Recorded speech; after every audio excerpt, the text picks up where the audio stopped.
এই পটুয়াখালীর আজকে যারা এই হলরুমে উপস্থিত আছেন, ইসলামী শ্রমনীতি বাস্তবায়নের আন্দোলনে সকল চড়াই উৎরাই পেরিয়ে আমরা এখানে এসে উপস্থিত হয়েছি।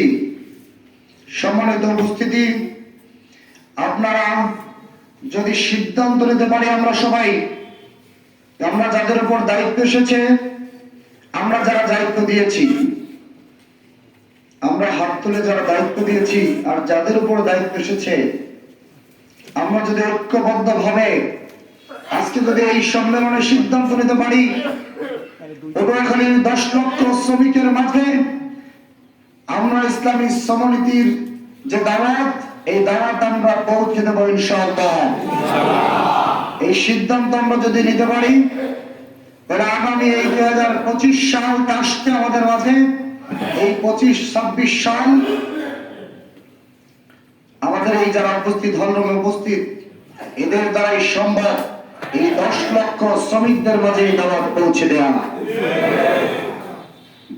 সেজন্য আমি উদাত্ত আহ্বান জানাচ্ছি, আসুন আমরা সবাই ঐক্যবদ্ধ হই।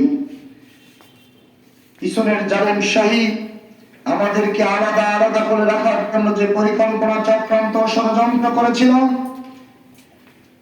ষড়যন্ত্র নস্যাৎ হয়ে গিয়েছে। সে জালিম শাহী পালিয়ে গিয়েছে, কিন্তু তার দোসররা বাংলাদেশে এখনো রয়ে গেছে। ঠিক কিনা বলেন? এদেরকে পরাভূত করতে হবে। আমরা আদর্শের শক্তির মাধ্যমে আগামী দিনের সকল ষড়যন্ত্র চক্রান্তের মোকাবেলা করবেন ইনশাআল্লাহ। আপনারা সবাই যদি সহযোগিতা করেন, তাহলে আগামী দিনের সকল পরিকল্পনা, কেন্দ্রীয় সংগঠনের দেয়া সকল দিক নির্দেশনা আমরা আগামী দিনে পটুয়াখালী জেলায় বাস্তবায়ন করতে পারবো ইনশাআল্লাহ।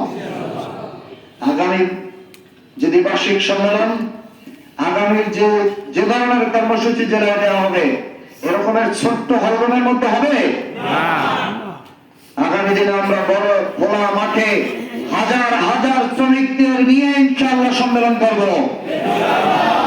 আল্লাহ রাব্বুল আলামিন সেই তৌফিক আমাদেরকে দান করুন। আমিন। আসসালামু আলাইকুম ওয়া রাহমাতুল্লাহ।